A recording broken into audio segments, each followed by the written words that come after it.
Rouse's Markets is voted best grocery store in New Orleans, best grocery store in Baton Rouge, Mississippi, Gulf Coast, Thibodeau, Houma, Hammond, Lake Charles, Mobile, year after year. Thank you for choosing us best grocery store on the Gulf Coast. Number one. Thank you. Thank you. The number one grocery store In Mississippi, Alabama, Louisiana. 1 million customers a week can't be wrong. Welcome to Rouse's.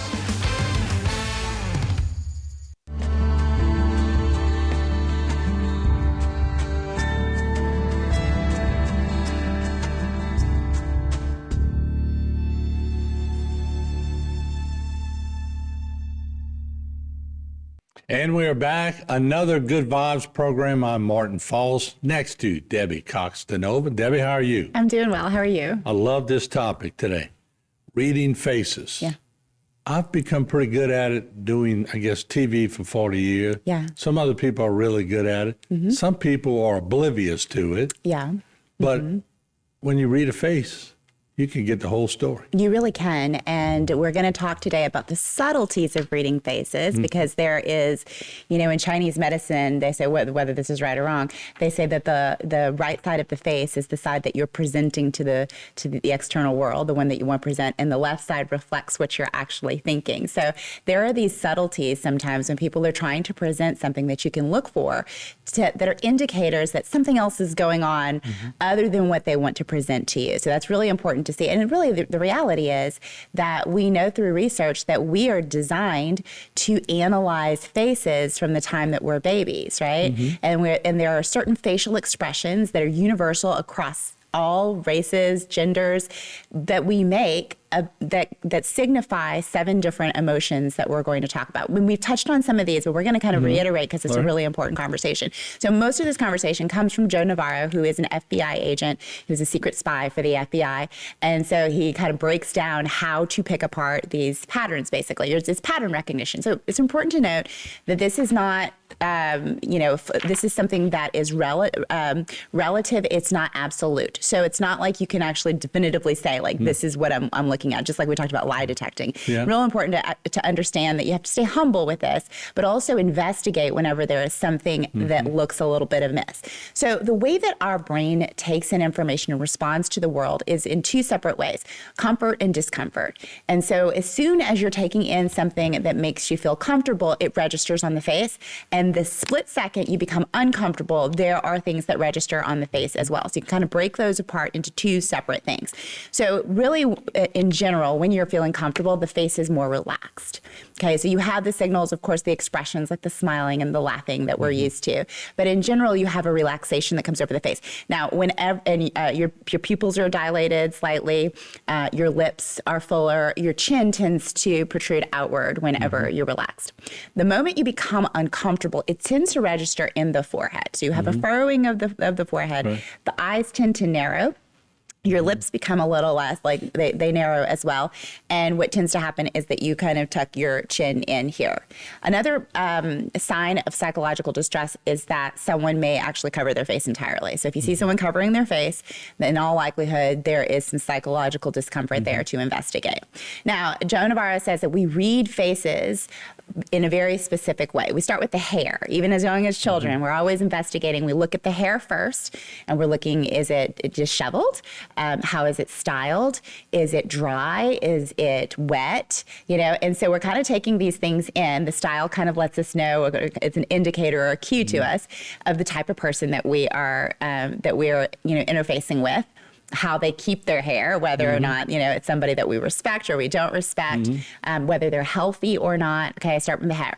Then we look at the forehead. So again, a smooth forehead, I mean, nowadays we have Botox and things, so it's kind of harder to tell. But with smooth forehead tends to signal a placid, calm experience within. Whereas when you have tension in the forehead, that's usually a sign that there is some discomfort.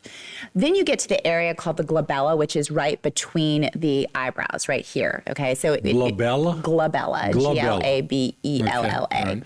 So typically when someone says something that we don't like or offers us something that we don't like, the glabella has a little bit of a wrinkle there.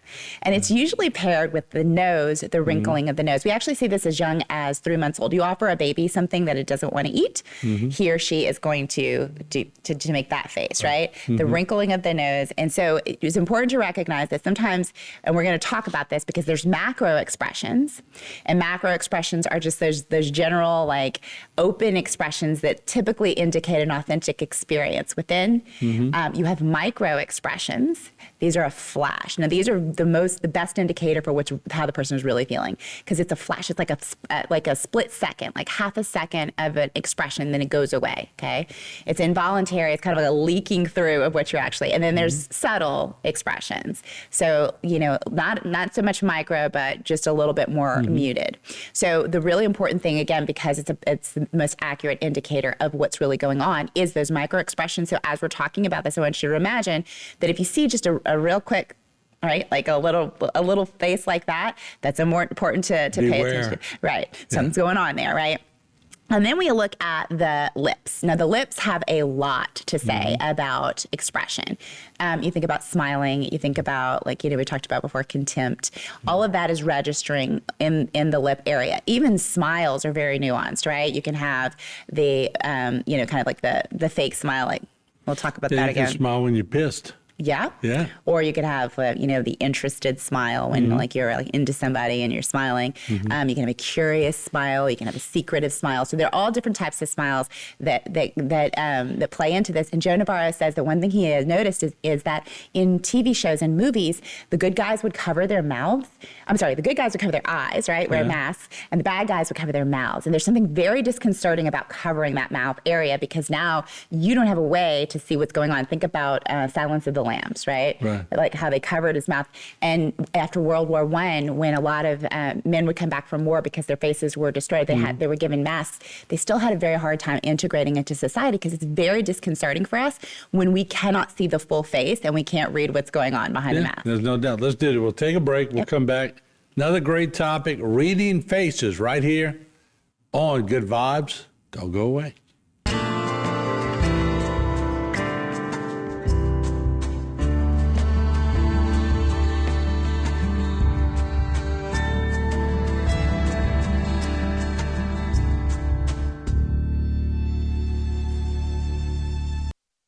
Today's social media segment is brought to you by South Louisiana Bank. It's better when we bank together. Waits and Downer, attorneys at law. Terrebonne Ford, built Ford tough.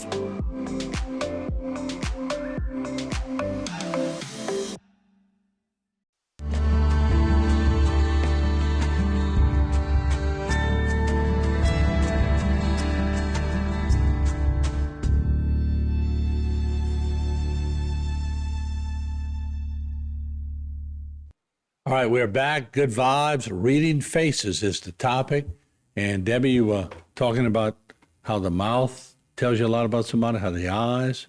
So keep going. I'm interested. Yeah. So there are a few things in his career. Joe Navarro talks about how there were some individuals that he just couldn't quite, there was just something off. And he likened this to the concept of chirality, which is a chemistry concept. And with chirality, it looks as though when you fold over a part of a molecule, for example, that it's going to be identical to the other side. But when you actually do, it is not. And so with the people that were kind of off, what he found is that if you divided the face into two separate things, and he actually gave examples like O.J. Simpson, Ted Bundy, that what you would see is that on one side of the face there was one expression, on the other side there was a completely different expression. So on one side it could be cold and placid, and the other side could be a smirk of joy, right? Okay. Or there could be contempt and anger on one side while there was a smile on the other. So he said whenever you find the experience of chirality with someone where it's like there's something not quite authentic about the expression that they have, it is something to investigate because it's kind of it's a red flag, right? The other thing is that you want to look for synchrony in conversations. The more mirroring there is facially and also expressionally with the hands, the more there is a connection. Emotionally, subconsciously, there is a connection between the two people. And the last thing that he said is that, with our Zoom meetings and our modern day technology, the visual range has changed for people. And so something he sees in Zoom meetings a lot is that people will face the camera full on, of course, right? But the reality is that in real life, when you face someone head on, it can be very confronting and it can actually create discomfort. So he said, instead, see how we're kind of angled to each other? Is try doing that in a Zoom meeting. Just slightly angle yourself and see how that makes you feel and how it makes the other people feel, because in real life, that is a thing that makes you feel comfortable. So lastly, we're going to talk about the 7 micro expressions, okay? And I want you to guess, okay, this is a little pop quiz for you. Right, okay. Guess which one of the following has the largest negative impact to sexual arousal, okay? So there is contempt, there is joy, there is disgust, there's anger, there's surprise, sadness, and fear. Which one has the most negative impact? Contempt.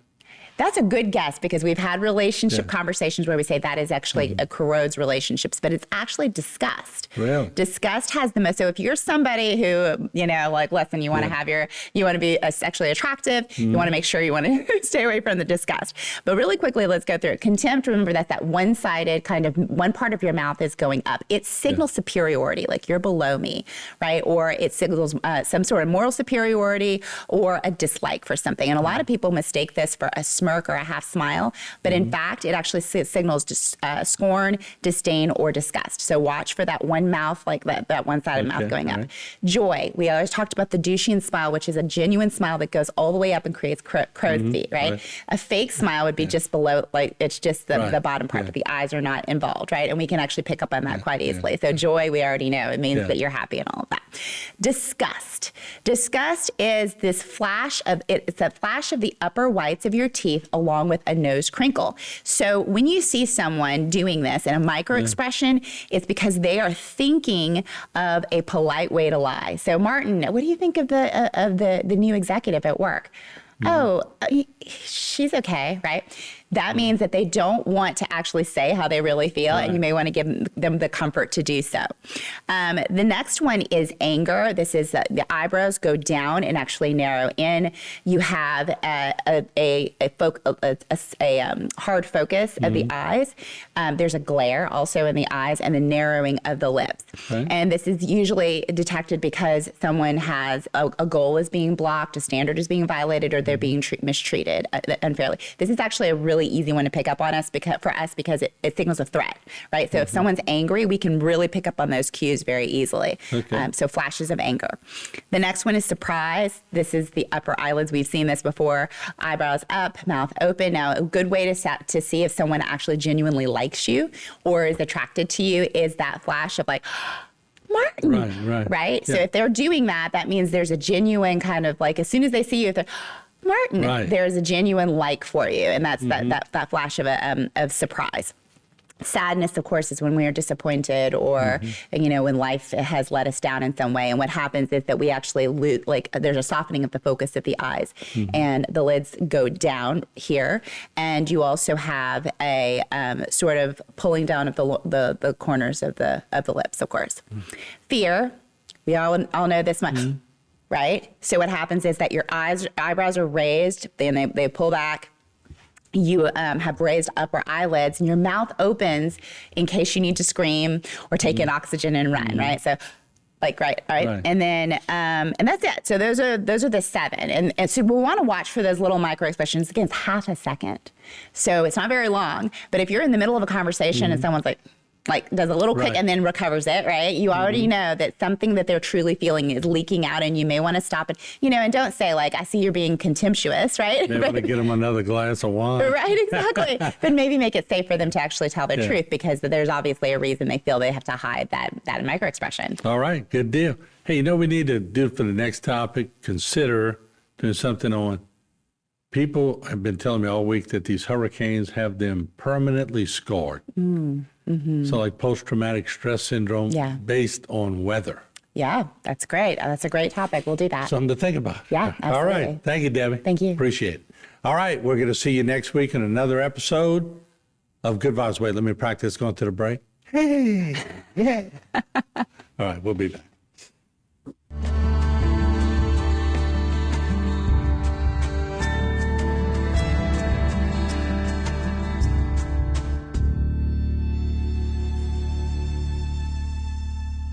Today's social media segment is brought to you by Alford and Associates for all of your insurance needs.